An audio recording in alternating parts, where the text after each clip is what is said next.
Hello, what have we here?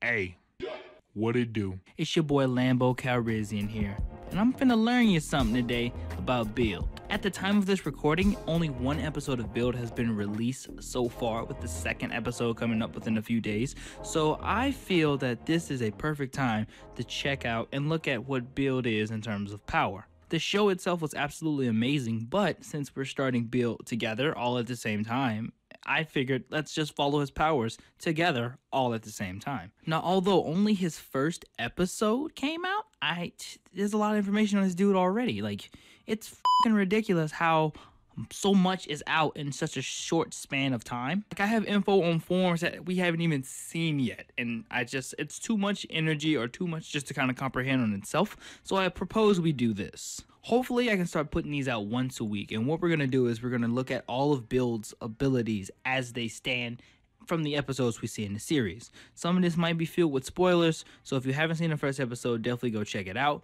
And the only two forms we're going to talk about were the ones that were in this episode. Before we go into the forms, so I think it's important to talk about his statistics. Now, he's got two stats on like different parts of his body. He actually has stats on the right arm, right leg, left arm, and left leg. I haven't seen any kind of like certain body parts possess their own statistics since like Agito, my G, and that's been a grip. But it makes sense considering how his form is set up, so hey, there's that. So in the episode, we see him fight two different smashes. The first one he just like doesn't even swap hands with, he just mollywops real quick and he absorbs the essence in the bottle. So he already knows what to do, which means he already has combat experience, which means he's been doing this for a while. We don't know how long per se, they'll probably tell us in later episodes, but it's no doubt that this man's got some combat experience. You can also say that Sento has been able to transfer this over to his civilian form as him and Ryuga went back and forth in their one-on-one fight before he ended it with the full bottle.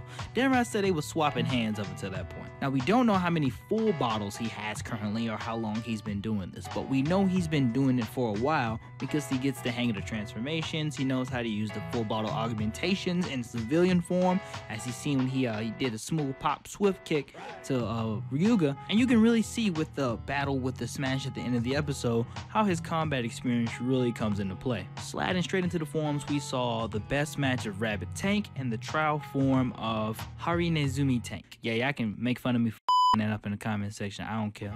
But looking at Rabbit Tank is obviously going to be the most balanced of all the forms because it's the default form, so its default form is always balanced. The most balanced. So in typical first episode fashion, Rabbit Tank jumps on the scene and just starts dicking on this smash, like just no contest, just bing bang bam, jumping over, doing stuff, summoning my weapon, bing bop bop, just beating the hell out of him. Then in the middle of all this, he transforms into the second form we see in this series, Harinezumi Tank. And this form is actually pretty interesting. It's one of Build's secondary forms called trial forms, where he just mix and matches his stuff, kind of like how O's and Double mix and match their combos. It is not considered a best match, but it's still a form he can do some stuff with. Anywho, he goes into this form and he still starts giving this dude the business. Like I said, first episode, you gotta show off a little bit, but he's really giving this dude the business with this. It should be worth noting too that when this form is achieved, the statistics immediately change. Although the new right arm has stronger punching power,